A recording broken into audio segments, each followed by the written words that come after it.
കൂട്ടത്തിൽ പെടാത്ത ഏതാണെന്ന് ചോദിച്ചേക്കുന്നത്. 16 എന്ന് പറയുന്നത് 4ൻ്റെ വർഗ്ഗമാണ്. 36 6ൻ്റെ സ്ക്വയറാണ്. 64 8ൻ്റെ സ്ക്വയറാണ്. 114 ഒരു പൂർണ്ണവർഗ്ഗം അല്ല. 144 എന്ന് പറയുന്നത് 12ൻ്റെ സ്ക്വയറാണ്.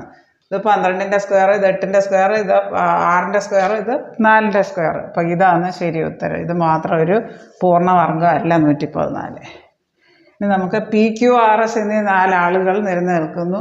പി എന്ന ആൾ ക്യൂവിൻ്റെ വലതുവശത്തും പി നമ്മൾ എഴുതുന്നു. ക്യൂവിൻ്റെ വലതുവശത്തും ആറിൻ്റെ ഇടതുവശത്തുമാണ്. ആറിൻ്റെ ഇടതുവശത്തും ക്യൂവിൻ്റെ വലതുവശത്തുമാണ്. പിന്നെ പറഞ്ഞിട്ടുണ്ട് എസ് എന്ന ആളെവിടെ നിൽക്കുന്നത്?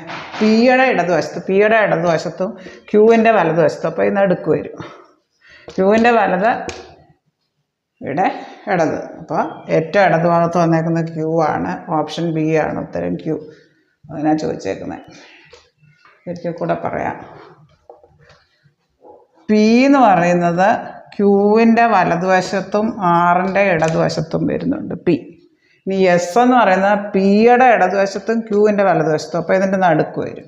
ക്യൂവിൻ്റെ വലതുവശത്തും പിയുടെ ഇടതുവശത്തും. ഇങ്ങോട്ട് ഇടത്തും ഇങ്ങോട്ട് വലത്തും. അവിടെ ഏറ്റവും ഇടത്ത് ഭാഗത്ത് വരുന്ന ക്യൂ ആണ്. ഓപ്ഷൻ ബി ആണ് ഉത്തരം, ക്യൂ.